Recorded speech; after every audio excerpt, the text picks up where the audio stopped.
It is one of the ironies of history that the Ahmadiyya movement, which was instrumental in the creation of Pakistan, was persecuted by the so-called religious scholars or ulema, who had been so violently opposed to its creation.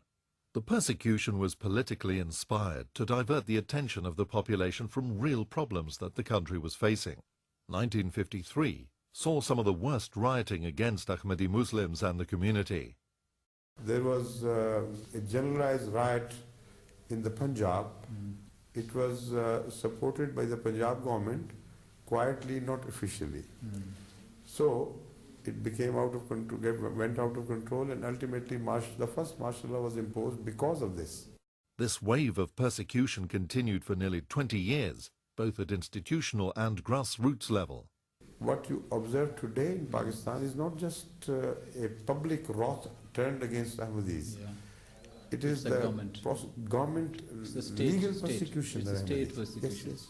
In 1965, Hadhrat Khalifatul Masih II passed away. Hazrat Mirza Nasir Ahmad, the son of Khalifatul Masih II and the elder brother of Hazrat Mirza Tahir Ahmad, was chosen as the third Khalifa. The problems for the community continued in Pakistan. Hazrat Mirza Tahir Ahmad worked under the guidance of the third Khalifa to deal with the problems the community was facing.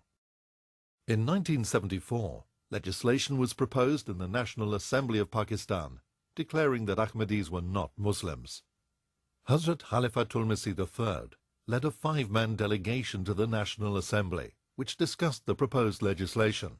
Hazrat Mirza Tahir Ahmad was the youngest member of the delegation, a compliment to his knowledge, sagacity and familiarity with the history and traditions of the community.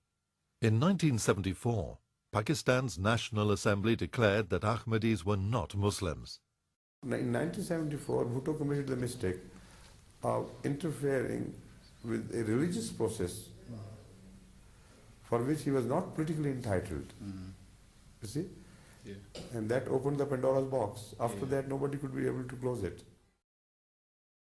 Hazrat Mirza Tahir Ahmad continued to serve the community with great zeal.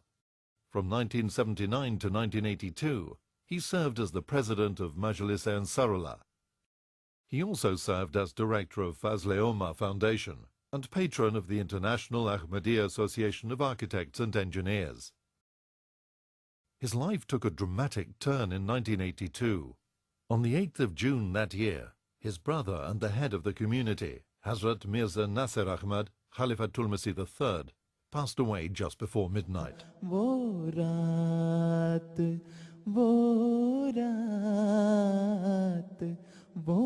रात बेपनाह थी और मैं गरीब था. Nearly 100,000 members gathered at the headquarters in Rabwa. In accordance with the constitution of the community's electoral college, a meeting of the college was convened at the Mubarak Mosque in Rabwa to elect the new Khalifa. Under divine guidance, the electoral college elected Hazrat Mirza Tahir Ahmad as the fourth Khalifa. Overwhelmed with emotion, he first took the oath and then the covenant of allegiance.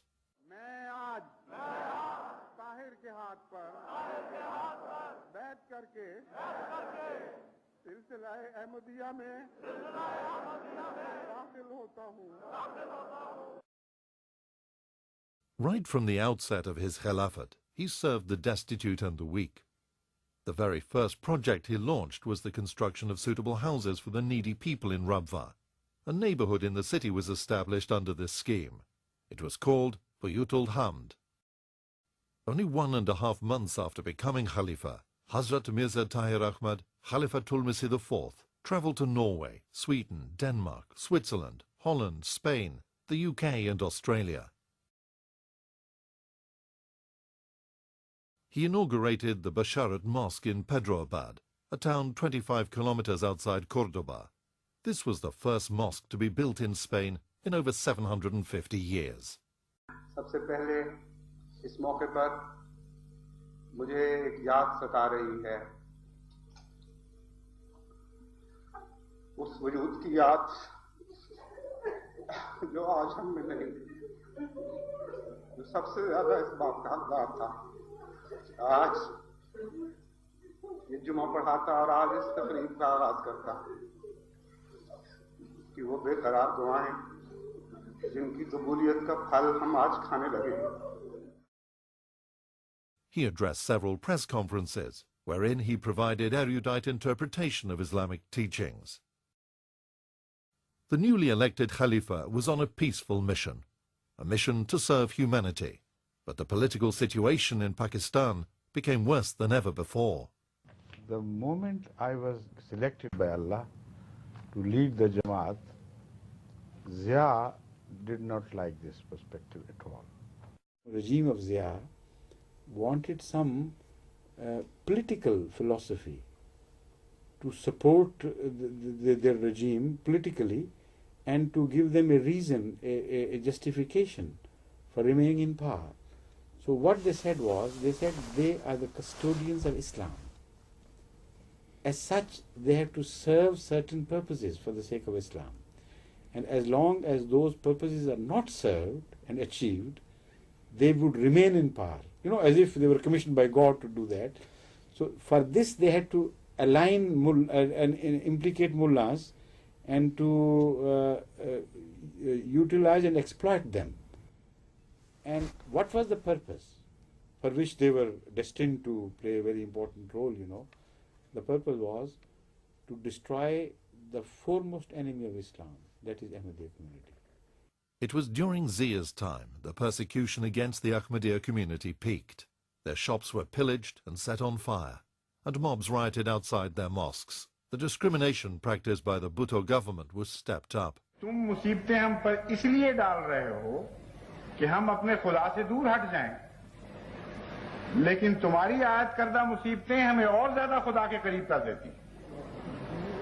हम अपने रब की तरफ और तेजी के साथ लौट जाते हैं. Hadhrat Khalifatul Masih IV urged restraint on his followers. Do not respond to these provocations. He denounced in sermon after sermon the injustices that Zia was inflicting. God would punish him if he continued in his evil ways.